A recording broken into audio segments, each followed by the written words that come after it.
mesdames. J'espère que vous ne vous sentez pas voler sur la marchandise.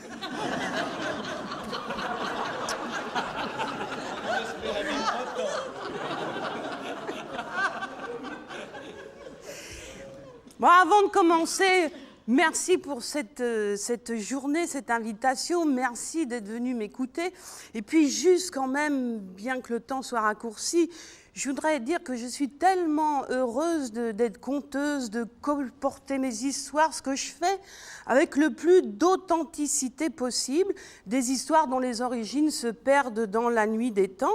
Et il faut savoir que l'art de l'oralité, eh bien, c'est toujours adapté, modelé au fur et à mesure des époques.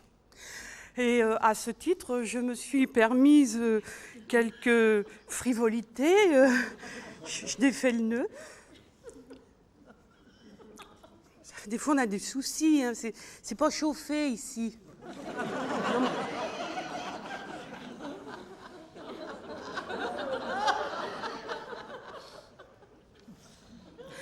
Relevez la robe Vichy et notez les chaussures à fleurs. Ah non, pardon.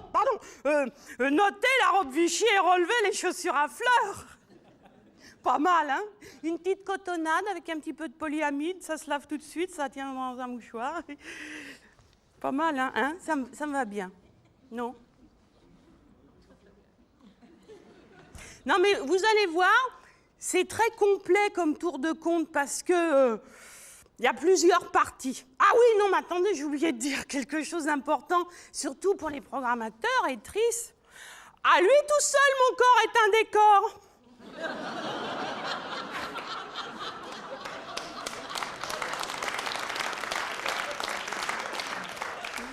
Donc, vous allez voir, c'est drôlement bien, ça se passe en plusieurs parties.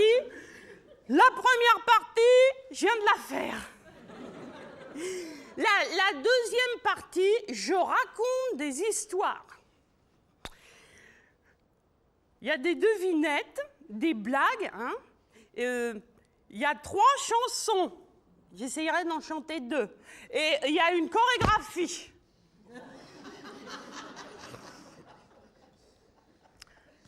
Normalement, je ne devrais pas le dire qu'il y a une chorégraphie, mais je sens qu'après, ça vous titille. Hein. Et puis, c'est tout. Ah si, je parle de ma mémé, mais alors ça, tout le monde s'en fiche, hein, par moi. Alors là, ça n'intéresse personne, mais je le fais quand même. Ben voilà, c'est tout. Vous êtes prêts? Ah non, encore une chose. Ça fait beaucoup de choses là en 1 heure, faut tout condenser. C'est qu'il y a un bruit qui court en France, en Belgique, je ne sais pas, mais au cas où ce soit le cas, répétition, mince, -1 point pour moi. Oh, c'est qu'on dit qu'on a perdu le paradis à cause de Ève, qu'elle a mangé la pomme et puis le serpent.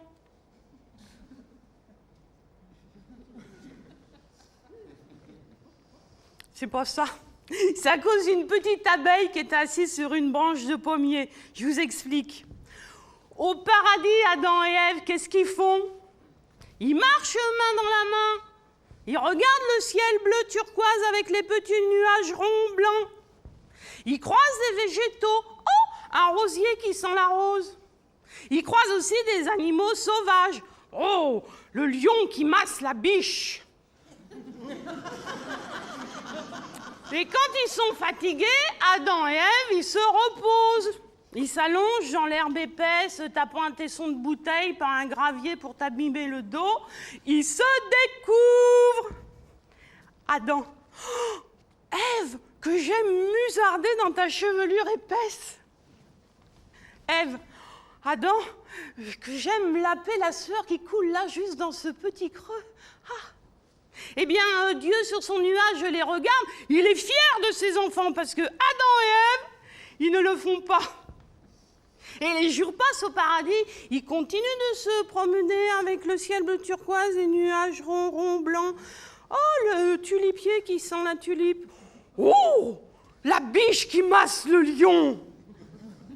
Et quand ils sont fatigués, ils se découvrent dans l'herbe épaisse sans tesson de bouteille ni petit gravier pour s'égratigner le dos. Adam.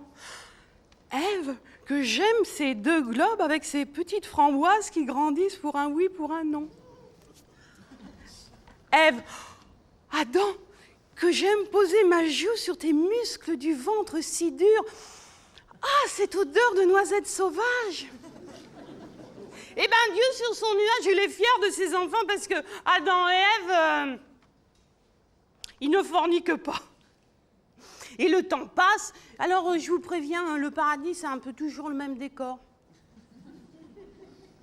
Et quand ils sont fatigués, ils s'allongent dans l'herbe que vous connaissez. Ils se découvrent. Adam. Oh, Ève, quelle est cette fente humide où mon doigt glisse? Adam. Non, Ève. Ève. Oh, Adam. Quel est cet instrument à dimension variable que je tiens dans la main? Eh bien, Dieu, sur son nuage, est fier de ses enfants parce que Adam et Ève, ils ne le font pas. Et puis, un jour, il y a eu un souci, c'est Adam. Il s'est allongé sur Ève de tout son long. Vous vous souvenez la petite abeille sur la branche du pommier? Les filles, quand elle a vu les fesses d'Adam. Non mais attends, des fesses rondes, musclées, bronzées, t'as pas une trace de string, t'as pas une trace de boxer. Elle n'a pas pu s'empêcher. Elle s'est posée sur les fesses d'Adam. Et puis elle n'a pas pu s'empêcher, elle l'a piqué. Vous vous souvenez la position d'Adam? La piqûre, aïe! Et Ève, aïe! Eh bien, il y a le feu de la blessure qui est passé à l'avant d'Adam. Du coup, Ève, ça l'a brûlé, ils ont été obligés de s'éventer. Puis à force, Ève, la pauvre, elle a passé la phrase qui a fait le tour du monde. Elle a dit « Oh, Seigneur, je jouis !» Dieu qui était à la toilette, quand il a entendu son nom, il est venu sur le bord du nuage. Quand il a vu que Ève, elle avait gobé Adam avec sa bouche d'en bas, ça l'a énervé, il les a mis à la porte du paradis. Eh bien, c'est depuis ce temps-là, messieurs, dames, le RMI, le RMA, Sarkozy, tout ça, c'est depuis ce temps-là. Voilà. Vous faites circuler, s'il vous plaît. Bon, on peut commencer, hein. Hein? Quand même, hein? Pas mal, hein? Au tout début du monde, le carrefour d'entrejambes était vide. Quand Dieu voulait agrandir son troupeau, il envoyait un être humain tout fait. Ça devait être drôlement agaçant, hein, ennuyeux, parce que le cours des choses a changé, ça s'est passé comme ça. Il y a un chasseur qui a appelé son fils, un bel adolescent, avec la barbe qui commençait à pousser. Il lui dit « Mon fils, je vois que tu es devenu un homme, eh bien, je te donne cette lance. Mon père me l'avait donnée à ton âge, elle est à toi. Tu peux chasser tout ce que tu veux. Le principal, c'est que tu respectes les animaux, tu choisis les plus faibles, tu prends juste ce que tu as besoin pour ta consommation, pas plus. Mais mon fils, tu me connais, je suis ton père, tu connais mon courage. Eh bien, une fois dans ma vie, je suis allée au bois touffu et j'ai vu le monstre Flasque. N'y va pas, mon fils.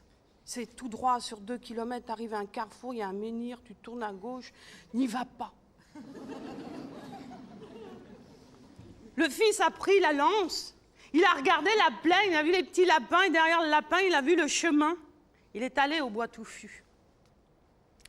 Il a planté la lance dans le sol, juste à l'orée du bois. Il a laissé le courage monter dans son carrefour d'entrejambes vides et il est rentré dans le bois touffu. Ambiance, je vous le fais. Genre, t'as pas un insecte, t'as pas un bruit de feuilles qui craque, t'as pas un moineau, pas un bruit. C'est humide et moite et par terre, ça glisse. Le jeune homme, il avance, il a 1000 yeux qu'on poussé autour de la tête, il cherche le monstre Flasque. Il ne le voit pas. Et d'un coup, messieurs, dames, la société, il entend.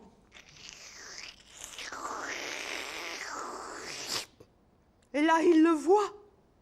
Énorme comme un auroch désossé avec des poils recouverts de troncs d'arbres et tout. Le monstre Flasque, quand il sent l'odeur du jeune homme,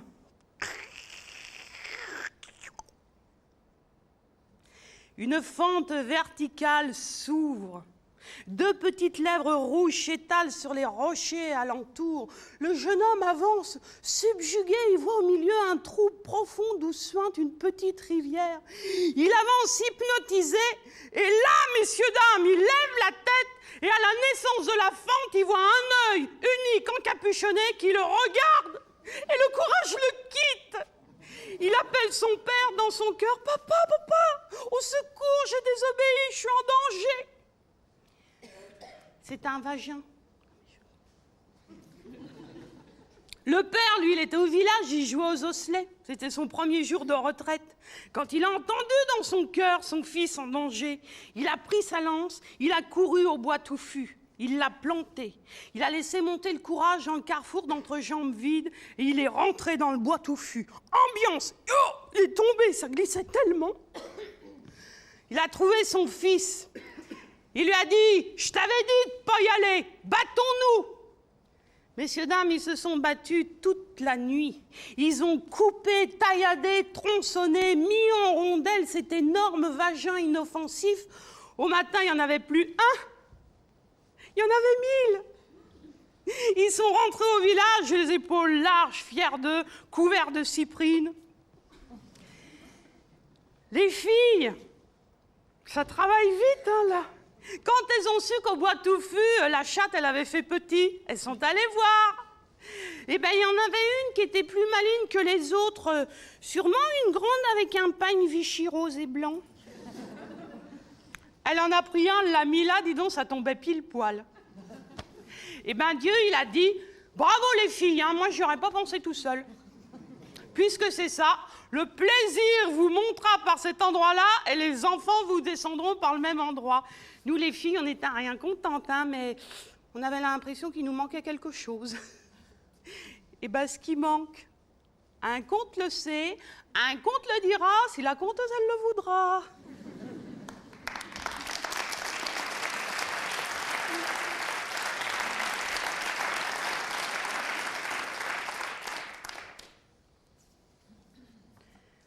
Ma mémé, elle était petite et grosse. Moi, je suis grande et enveloppée. Ma mémé, quand j'arrivais chez elle, elle sortait du garde-manger, du pâté qu'elle avait fait elle-même avec du pain blanc qui était jaune. Elle m'asseyait sur un réhausseur, elle me faisait des tartines, elle me regardait manger. Eh bien, pour ma mémé qui ne m'a pas donné le sens de l'anorexie, je dédie la prochaine histoire. C'est l'histoire. Alors là, je ne sais pas hein, s'il y a des gens qui sont des avertis du conte, mais là, vous allez avoir la preuve par 2 que je suis une vraie conteuse. C'est l'histoire d'un vagabond qui a mis le chemin sous ses semelles. Hein? Et alors là, il aperçoit dans le champ, à droite, un paysan qui sème du blé. Il s'assoit, il tape la petite discussion avec le paysan, il reprend sa route et il lui dit « Bonne chance à ton blé, que Dieu le bénisse ». Il continue, et là, sur la gauche, il voit un autre paysan qui sème tout autre chose que le vagabond ne reconnaît pas. Il s'assoit, roule sa cigarette et il lui dit « Mais qu'est-ce que tu sèmes ?» Et le paysan lui dit « Eh bien, tu vois bien, je sème des bites. » Eh bien, bonne chance à tes bites, que Dieu les bénisse. Cette année-là, Dieu fut bon père. Il a envoyé la pluie quand il fallait, le soleil quand il fallait. 3 semaines après, dans le champ de droite, dans le secret de la terre, vous aviez un minuscule petit germe timide et pâle qui commençait à pousser.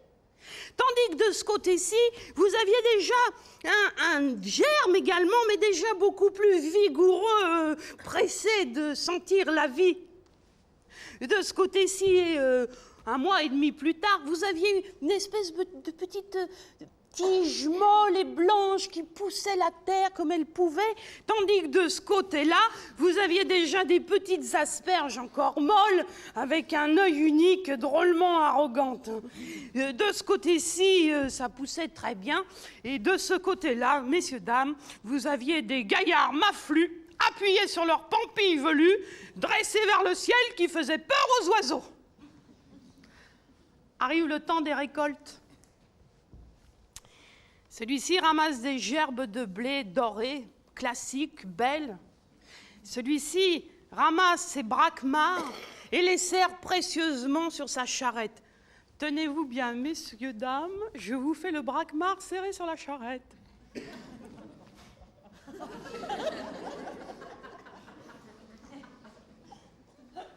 Le paysan arrive dans les jardins du botanique. Il y a déjà tous les marçons. Les marçons. Ici, on ne dit pas des marçons.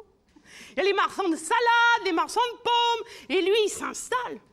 Les autres crient « Qui veut mes salades? Qui veut mes belles laitues? Qui veut mes scaroles ?» Lui, il dit « Qui veut mes quilles? Qui veut mes paves? Qui veut mes guignolets cueillis du jour? Mesdames !» Il y avait une veuve qui était dans sa chambre, qui se poudrait le visage à l'âge où le veuvage pèse. Quand elle a entendu le paysan, elle a appelé la servante, elle lui dit « Va voir ce paysan, il me semble qu'il vend des jonquilles. » La jeune fille a posé son ouvrage, elle est allée voir le paysan, elle lui dit « Qu'est-ce que tu caches là sous la bâche de ta charrette ?» Et lui, il dit « Ma mignonne, j'ai des guignolets cueillis du matin, ils sont tout frais. » La jeune fille rentre chez sa maîtresse et lui dit « Madame, il a de ces espèces de flûtes qu'on fait grandir dans la main, j'y connais rien. » La veuve « Va m'en chercher une !» La jeune fille prend des pennies dans la bourse. Va voir le paysan. C'est lui qui lui en choisit une belle, la plus fière.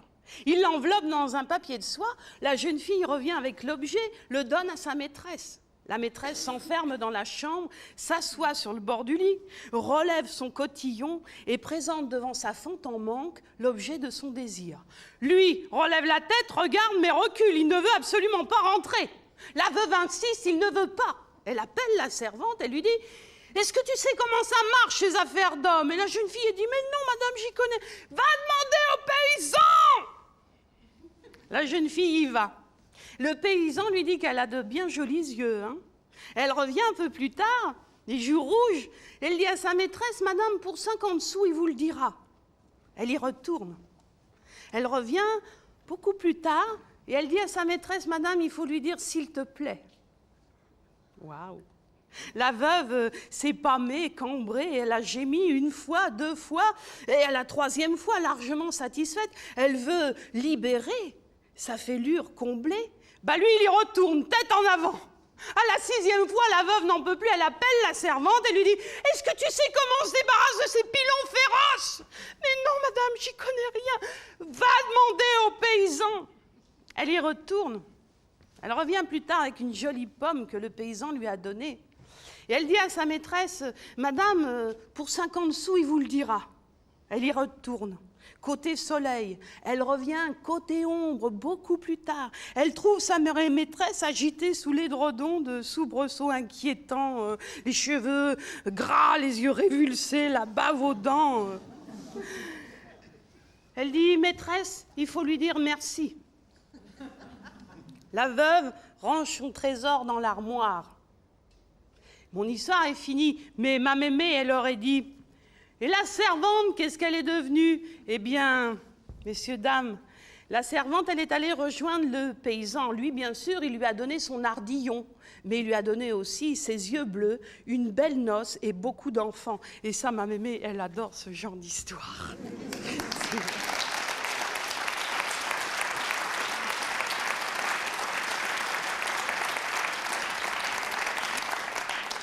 Ça va, vous n'avez pas trop froid?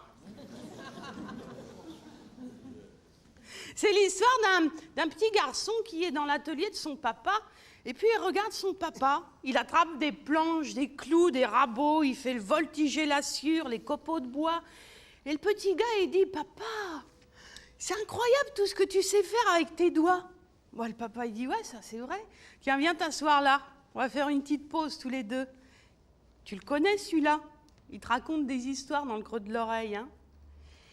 Ces deux-là, mon fils, ben, remercie la vie de te les avoir donnés. Tu pourrais rien faire sans cette pince. Puis un jour, tu seras grand. Et sûrement, j'espère pour toi, tu vas rencontrer ta princesse. Et ben, à ce doigt-là, tu passeras un anneau en or, mon fils. Allez, descends, j'ai du boulot.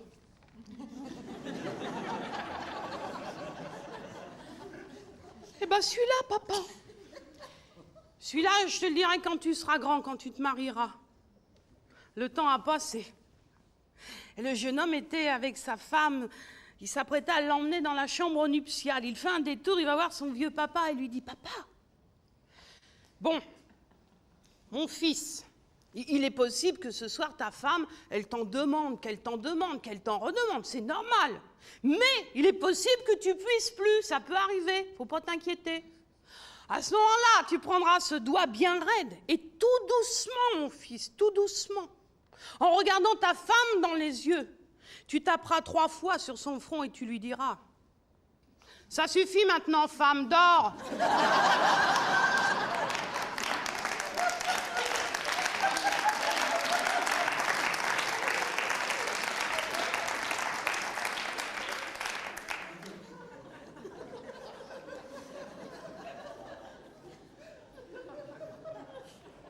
Pire qu'en France. Hein.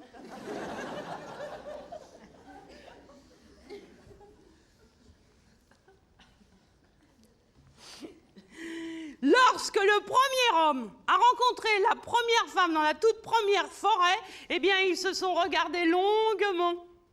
Et surtout où ils étaient très différents. Eh bien, tenez-vous bien les filles, c'est le garçon qui a parlé le premier. Il lui a dit...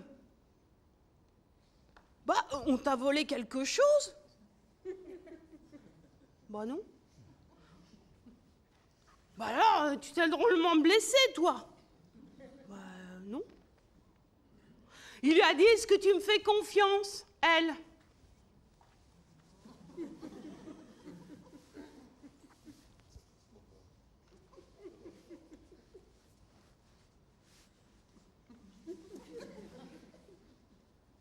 Un peu?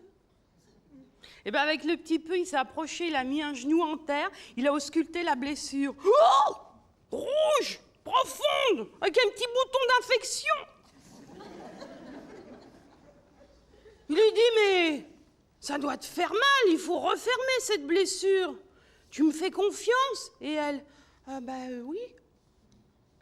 Il l'a emmené chez lui, il l'a couché sur un lit de feuilles sèches.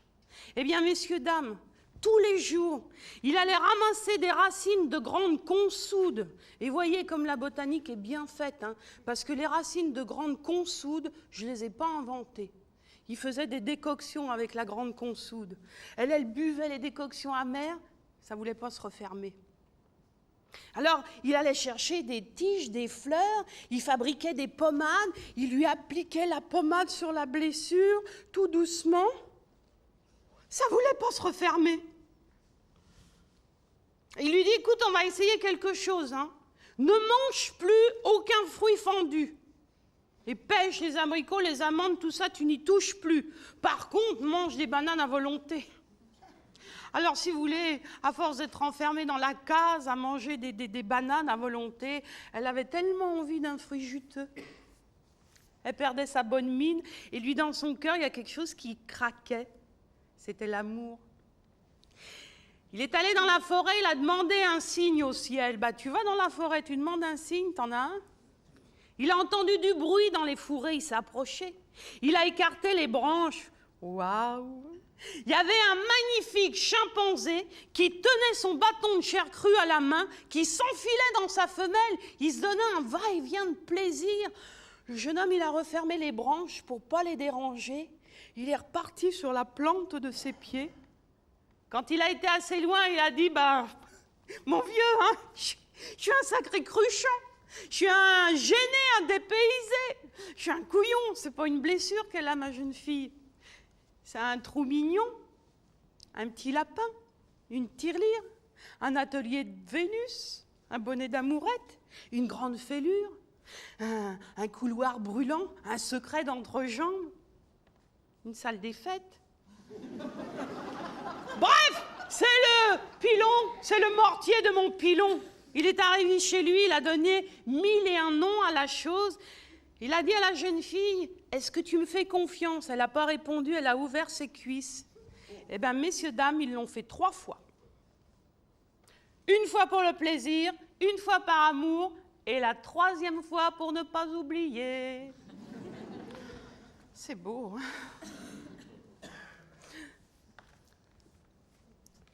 Ma mémé. Ma mémé, elle s'appelait Héloïse Athénoïse Boucard. Quand elle s'est mariée, elle s'appelait Héloïse Athénoïse Rabillé. Ça veut dire qu'elle n'était jamais nue, ma mémé. Chaque fois qu'elle allait quelque part, qu'elle disait son nom pour la première fois, Rabillé. Eh bien, mon pépé, quand il avait besoin de ma mémé, il l'appelait Tantu. Ça veut dire entends-tu. Eh bien, pour ma mémé qui a toujours été mal nommée, je dédie la prochaine histoire. Au tout début du monde, messieurs les programmateurs, votre frétillant, il n'était pas à cet endroit-là accroché. Il vivait tout seul dans un petit village avec ses copains. Ils étaient mignons, hein, ils étaient dressés comme ça, ils se déplaçaient très vite. À cause des roulettes. Nous, mesdames, notre abricot fondu, mesdames les programmatrices, c'était pas pendu non plus à cet endroit-là, ça vivait tout seul dans le même village. C'était mignon, ça faisait des petites touffes de velours triangulaires. Ça se déplaçait moins vite, on n'a pas les roulettes. Eh bien, pour bien suivre cette histoire, celui de monsieur, on va l'appeler monsieur Hergé Bell, et celui de madame Oualatouf. Eh bien, monsieur Hergé Bell et madame Oualatouf étaient voisins. Ils ramassaient ensemble des coquillages sur la plage qu'ils vendaient au marché. Et ce jour-là, ils avaient bien commercé, ils avaient tout vendu. Lui, il s'est acheté 1 livre de sel parce que le sel, c'est bon pour tout. Et elle s'est acheté 1 livre de mil parce que le mil, elle aime ça, les filles, c'est comme ça.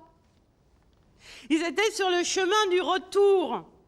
D'un coup, monsieur Hergé Bell lève sa tête chauve et avec son œil unique, il voit un nuage noir. Il dit « Madame Oualatouf, il va tomber une averse, faut que je cache mon sel, il va fondre. » Cherche une planquette, trouve pas de planquette.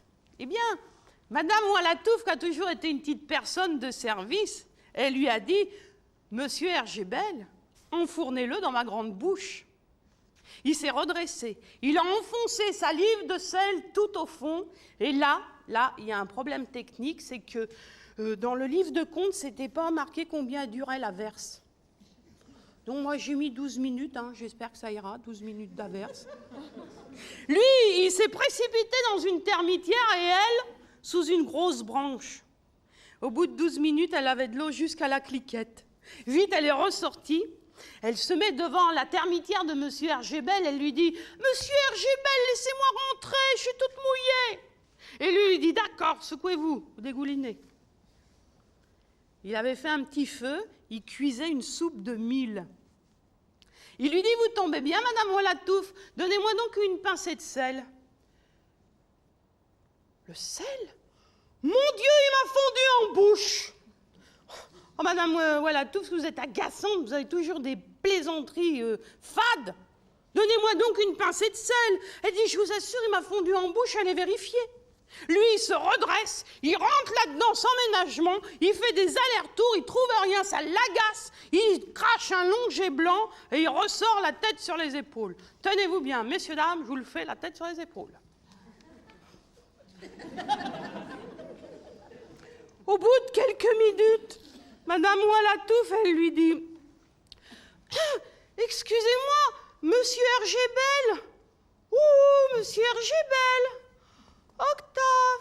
Octave Hergé Bell.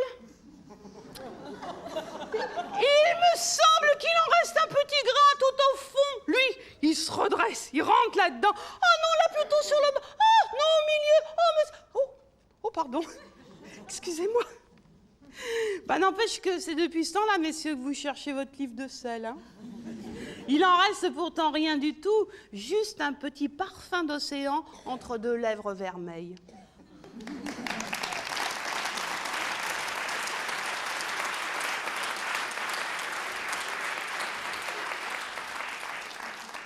Quand je monte sur ma maîtresse, je me gonfle et je me dresse. Quand je redescends, je me plisse et je pisse. Qui suis-je ? Je vous laisse réfléchir 30 secondes. Non, je la redis 2 fois parce que faut les dire 2 fois, les devinettes. Quand je monte sur ma maîtresse, je me gonfle et je me dresse. Quand je redescends, je me plisse et je pisse. À vous de jouer. Le parapluie. Quand je monte sur ma maîtresse, je me gonfle et je me dresse. Quand je redescends, je me plisse et je pisse. Le parapluie.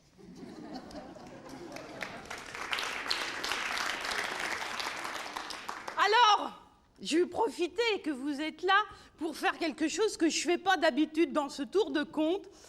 Je vais raconter une histoire d'amour pour les enfants. Comme ça, vous saurez aussi que je fais pour les enfants. Ha ha! Ha ha! Ha ha! C'est l'histoire de Mademoiselle Scarabée. Elle se lève un matin, elle se regarde dans la glace et elle dit « Waouh! Je suis trop mignonne! J'ai changé pendant la nuit. Faut que je trouve un fiancé. » Elle va sur le chemin devant chez elle et elle attend un fiancé. Un fiancé, je veux un fiancé qui m'emmènera au ciné. Je veux un fiancé, je veux un fiancé. Chut! En voilà un cheval. Il passe devant Mademoiselle Scarabée, il lui dit « Mademoiselle Scarabée, vous êtes si menue, si parfaite. Vous me plaisez, vous voulez pas qu'on soit fiancés ? » « Oh si, monsieur le cheval, j'aimerais bien, mais qu'est-ce que vous savez faire ?» Le cheval dit « Je cours très vite et je sais faire ça. »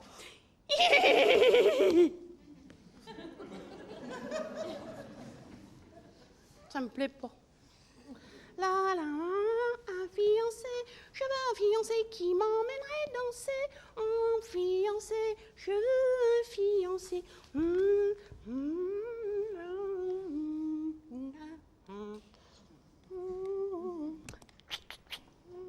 Un fiancé, je veux. En voilà un éléphant.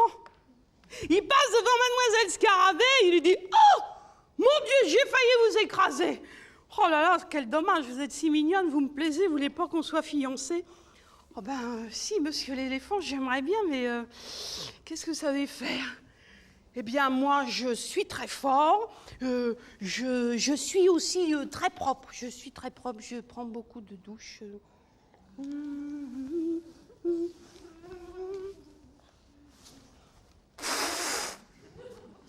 D'habitude, je fais pas ça, je fais ça, mais moi, je prends soin du matériel.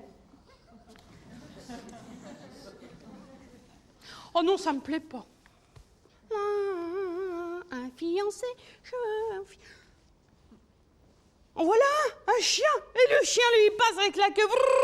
Quand il voit Mademoiselle Scarabée, il lui dit « Oh, toi, je te kiffe trop de la balle, tu me plais trop, là, tu veux pas qu'on soit fiancés ?»« Oh, si, monsieur le chien, j'aimerais bien, mais qu'est-ce que vous savez faire ? »« Oh, attends, moi, je sais faire un truc, là, c'est trop bien, moi, je sais faire ça, là, regarde. » Psst. Oh non, ça me plaît pas. Hein.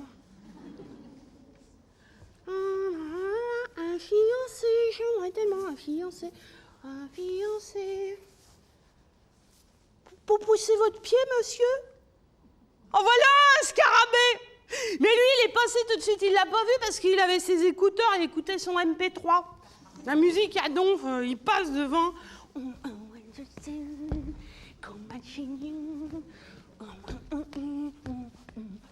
Oula.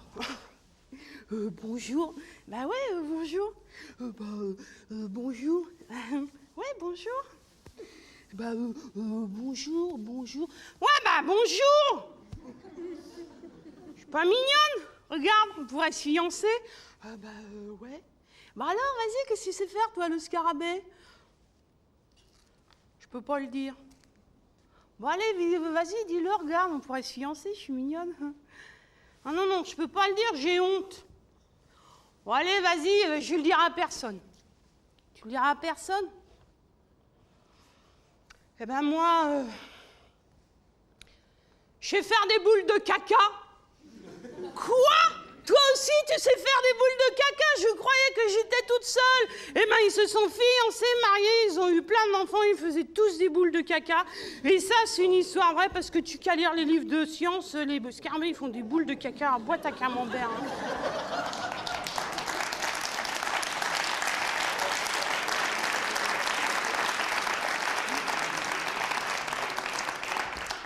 Vous savez pourquoi les coqs, ils n'ont pas de main?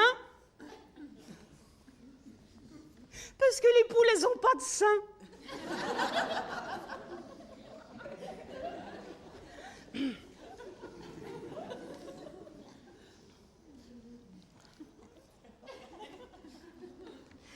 C'est l'histoire de... Tiens, je ne sais plus ce que je voulais vous raconter. C'est une histoire du Berry, dans le centre de la France, pays de sorcellerie. C'est l'histoire d'un couple de fiancés, et le soir après le travail, ils vont marcher, puis ils aménagent la future maison. Ils décident où est-ce qu'ils vont mettre la maie, la table, les chaises, le lit. Et quand ils ont fini de meubler la future maison, eh bien, la jeune fille, elle s'appuie contre le mur d'une maison, un peu à l'ombre. Lui, il met sa main comme ça devant. Il commence à s'embrasser, il la découvre, elle le découvre. Sauf que lui, quand elle veut passer la main sous la ceinture, et lui dit non, touche pas. Dans 15 jours, on sera mariés, tu pourras faire ce que tu veux. Mais pour l'instant, tu touches pas. Et elle est taquine, elle veut insister, mais lui, il est tellement sérieux. Les 15 jours passent, arrive le mariage. Alors là, je m'excuse, mais moi, je ne suis pas le genre de conteuse qui fait les descriptions de mariage.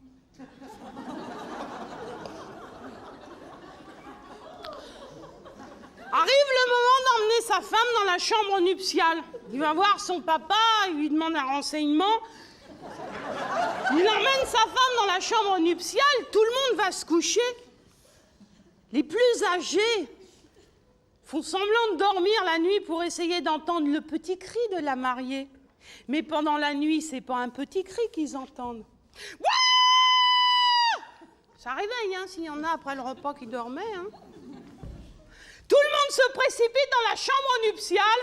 La mariée, elle est recroquevillée dans un coin et le marié, il essaye de cacher ce qu'il peut. Il en a une de 40 cm. C'est beaucoup.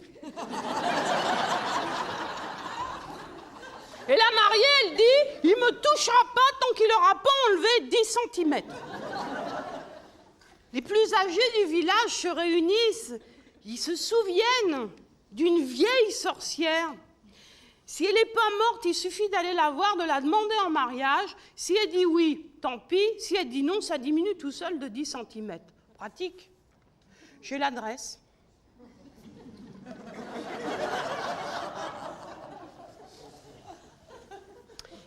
Il fait son baluchon, il met la route sous ses sabots, il trouve la sorcière. Eh bien, messieurs, dames, tenez-vous bien, je suis genre de conteuse qui fait les descriptions de sorcières.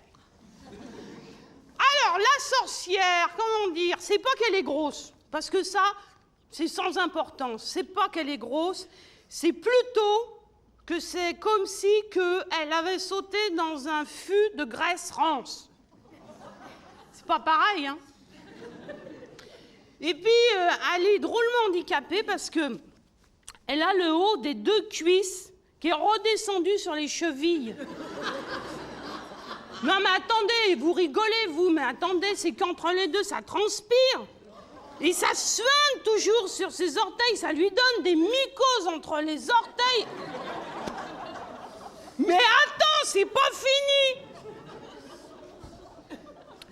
Parce que elle a un autre handicap, c'est qu'elle a une très très forte poitrine et on ne sait pas comment ça se fait. Elle a toujours fait du lait, donc du fromage.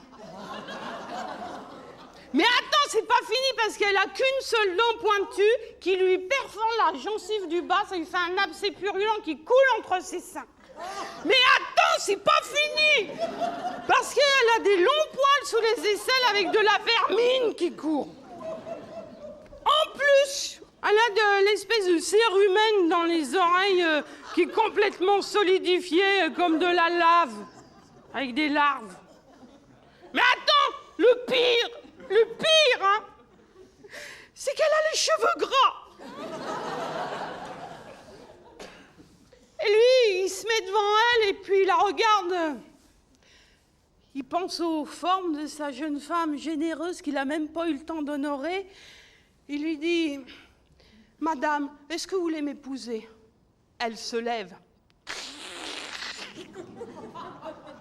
Elle fait le tour. C'est un beau gars, hein. Avant, je faisais les descriptions de beaux gars, ça m'a beaucoup porté préjudice.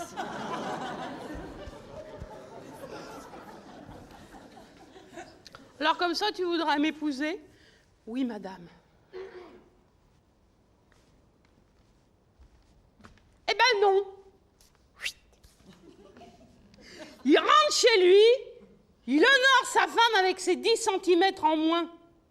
Pendant 3 mois, ça va très bien, mais 30 cm, c'est quand même beaucoup encore. Elle lui dit, chérie, enlève encore 10 cm, après je ne te demanderai plus rien. Il y est retourné. Et cette fois-ci, il avait la mort dans l'âme pour 3 raisons. 30 cm, il aimait bien. Il a vu la sorcière. Et en plus, il se dit qu'elle doit regretter. Il la retrouve. Alors, quoi dire d'autre sur la sorcière? Elle a des flatulences, mais ça, dans les histoires, ça rend rien du tout. Hein. Il lui dit, madame, est-ce que vous voulez m'épouser? Elle fait le tour. Bah, il était beau il y a 3 mois, mais alors là, le fait d'avoir fait la bête à 2 dos, il a les yeux qui brillent, il est magnifique, musclé et tout. Alors comme ça, tu voudrais m'épouser? Bah oui, madame. Hein? Mais t'es pas déjà venue? Bah si. Bah écoute-moi bien, hein, c'est non, non et non.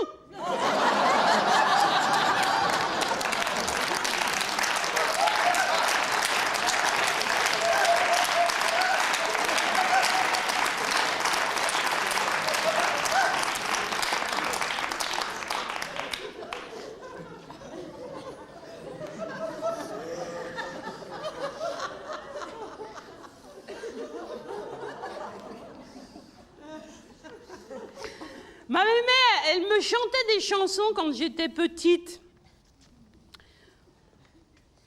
Je vous la chante. Quand j'ai souffert les affres de la création, je me suis dit, est-ce que je mets cette chanson? Je me suis dit, non, non, je ne peux pas la mettre. Si, tu la mettras. Oh non. Je l'ai mise. J'ai bien fait, hein, parce que on me demande toujours les paroles, alors j'ai peut-être encore des photocopies. N'hésitez pas. Vous êtes prêts? C'est pas encore là, la chorégraphie, c'est après. Jésus-Christ a une quéquette pas plus grosse qu'une allumette. Il s'en sert pour faire pipi. Vive la quéquette à Jésus-Christ. Deuxième couplet. Jésus-Christ a une quéquette pas plus grosse qu'une allumette. Il s'en sert pour faire pipi. Vive la quéquette à Jésus-Christ.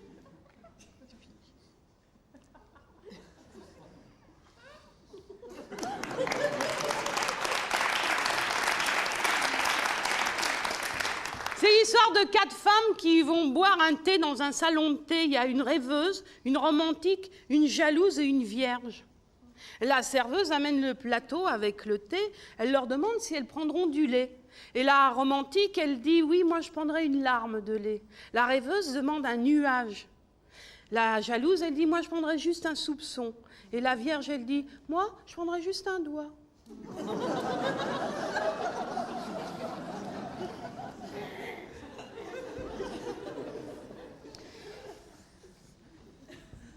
C'est l'histoire. Alors là, j'ai un problème.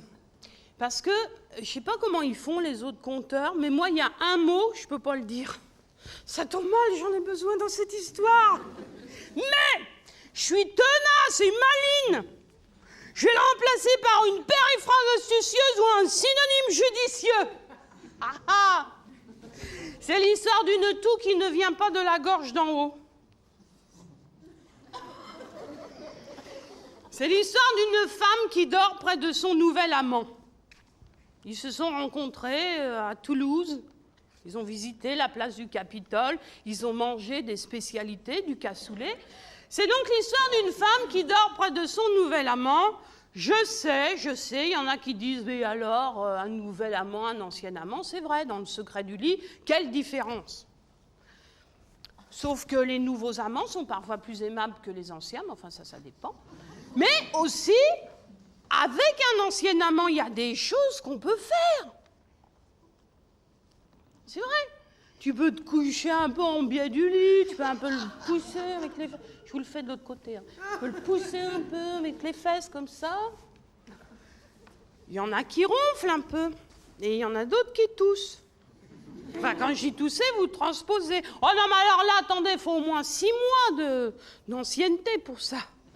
Tandis qu'avec un nouvel amant, il y a des choses, on ne peut pas les faire. C'est une histoire d'autorité, de prestige. Donc c'est l'histoire d'une femme qui dort près de son nouvel amant. Et dans le secret de son sommeil, elle a une petite bulle d'air qui se fait là, juste à la sortie de l'estomac. La bulle d'air continue son chemin vers le bas, suit les méandres intestinaux, grossit, passe de l'autre côté, et la femme se réveille juste au moment où elle prend conscience de la situation. Elle se dit, je vais souffler doucement en soulevant les draps. Quand je dis souffler, vous transposez. Eh bien, messieurs, dames, soit que la bulle était plus grosse que ce qu'elle pensait, soit qu'elle s'y soit mal prise, elle a toussé. Quand je dis tousser, vous transposez. Aussitôt, elle a essayé d'imiter avec la gorge en haut ce qu'elle avait fait avec la gorge en bas. Ridicule! Elle regarde son nouvel amant, il dort profondément. Ouf! Mais il sourit. Alors elle se secoue un peu dans le lit. Il ne bouge pas. Mais quand même, ce sourire. Alors elle le pousse un peu avec le coude, il ne bouge pas. Et puis à un moment, elle n'y tient plus, elle lui dit « Robert !» Et lui, il ne bouge pas, mais il répond « Quoi ? Tu ne dors pas ?» Eh bien non, tu vois bien. Et tu n'as rien entendu parce qu'il me semble... Et lui, il lui dit « Il te semble quoi ?» en souriant. Elle lui dit « Il me semble qu'on a marché. T'as rien entendu ?» Il dit « Si, j'ai entendu. On a toussé. » On a toussé? Comment ça, on a toussé? Qui est-ce qui aurait toussé? Bon, il lui dit, écoute, ça suffit, je voudrais bien dormir. Tu as toussé, c'est pas grave. Quoi? Monsieur m'accuse d'avoir toussé, moi? Monsieur me prend pour une de ces femmes légères qui va boire des bières dans les pubs? Il lui dit, excuse-moi, Rose, elle s'appelle Rose. Excuse-moi, Rose, pardon. C'est moi qui ai toussé, ça te va? Quoi? Monsieur tousse à côté de moi? Monsieur me prend pour une de ces femmes qui va écouter des conteuses en robe Vichy Elle lui dit, mais attends, pourquoi tu te fâches comme ça? T'as toussé, c'est pas grave, c'est que tu te sens à l'aise avec moi. Puis de toute façon, déjà avec ton petit nom, ça sent plus rien. Quoi? Monsieur accepte de dormir à côté d'une femme qui tousse. Et là, elle prend ses affaires, elle fait mine de s'en aller. Lui, il est agacé, il la rattrape, il la jette dans le lit. Elle se tourne contre le mur et elle se met à pleurer. Et lui, il vient se coucher dos à dos, ça s'appelle hôtel du cul tourné. Et il se met à tousser. Avec des pétarades, des roulements, des secousses, des arrêts. Et de temps en temps, il lui dit « Et alors, Rose, tu en as assez ?» Et alors, il continue. Et à un moment donné, Rose, elle sort sa tête des draps. Elle lui dit « Quand même, mon petit Robert, qu'est-ce que vous êtes drôle. Si on reprenait le Kama Sutra, la page 17, où on l'a laissé. Eh bien, messieurs, dames, s'ils ne sont pas morts, ils se baisent encore. »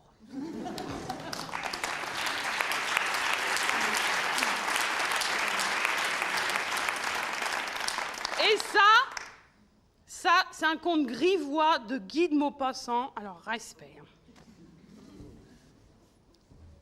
Alors là, vous allez voir, je vous raconte quelque chose, c'est simple. Ou on comprend pas.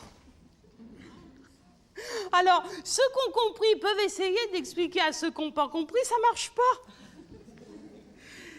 L'ennui, c'est si personne comprenait, mais enfin, en général, ça se passe bien. Vous êtes prêts? C'est l'histoire d'un homme qui adore lire des romans d'amour, c'est sa passion. Il les lit dans un jardin public, toujours assis sur le même banc. Il n'a pas remarqué que depuis quelque temps, il y a une femme, toujours la même, au bout du banc. Et ce jour-là, l'homme finit son livre sur le mot « fin ». Il relève la tête et il voit la femme. La femme lui dit « Je vous aime, monsieur ». Et lui, il lui répond « Moi aussi », murmura-t-il.